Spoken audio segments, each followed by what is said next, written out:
ഒരു നാടാകെ കാത്തിരുന്ന കല്യാണം. വരൻ സൂര്യ, വധു മിത്ര. കാണാൻ കാത്തിരിക്കുക.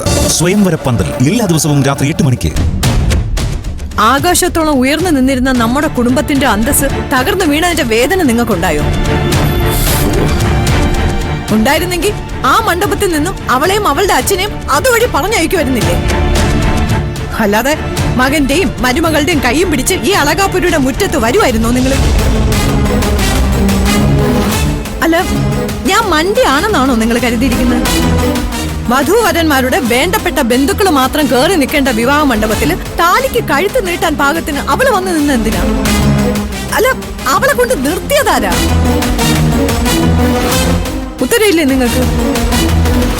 അതായത് പത്മയുടെ തീരുമാനത്തിനു മേലെ ഇന്നലെ രാത്രിയോ ഇന്ന് രാവിലെയോ ഒരു ഗൂഢാലോചന നടന്നു. അതിന് നിങ്ങളും പങ്കാളിയാണോ? ഈ വീടിന്റെ പടി ചവിട്ടാൻ പോലും അർഹതയില്ലാത്ത ഒരുത്തിയെ ഇവിടത്തെ മരുമകളാക്കാനുള്ള നിങ്ങളുടെ ശ്രമം.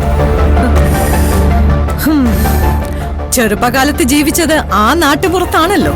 അന്നേ അറിയായിരുന്നല്ലോ സുദേവനെ. അപ്പോഴെങ്ങാനും വാക്കുകൊടുത്തതാണോ? അതോ നാഴികയ്ക്ക് 40 വട്ടം നന്ദിനിയുടെ പ്രവൃത്തികളെ ചൊല്ലി ഇങ്ങനെ ആവണം ഒരു പെൺകുട്ടി ഉണ്ടാവേണ്ടത് എന്ന് എന്നെ പറഞ്ഞു പഠിപ്പിച്ച നിങ്ങൾ കരുതിക്കുട്ടി എങ്ങാനും ചെയ്തതാണോ? തന്നോട് ഇപ്പോ ഒന്നും പറഞ്ഞിട്ട് ഒരു കാര്യമില്ല. കഴിഞ്ഞതിനല്ല എന്നെ കുറ്റപ്പെടുത്താനാ താൻ ശ്രമിക്കുന്നത്. പക്ഷേ ഒരു കാര്യം ഞാൻ പറയാം. എന്നെ സംബന്ധിച്ചിടത്തോളം സൂര്യയുടെ വിവാഹം കഴിഞ്ഞു. അവനിപ്പോ ഒരു ഭാര്യയുണ്ട്. അവളുടെ പദവി, അവൾ ജനിച്ച സ്ഥലം, അവളുടെ സാമ്പത്തിക അവസ്ഥ, ഇതൊന്നും എനിക്കൊരു പ്രശ്നമല്ല. എനിക്ക് പ്രശ്നമാണ്.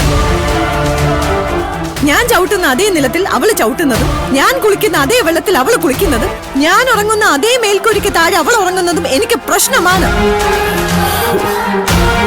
ഇത്രയും നേരായിട്ടും അവളെയും അവളുടെ തന്തയും ഇവിടെ നിന്ന് പറഞ്ഞു വിടാൻ നിങ്ങൾക്ക് സാധിക്കും?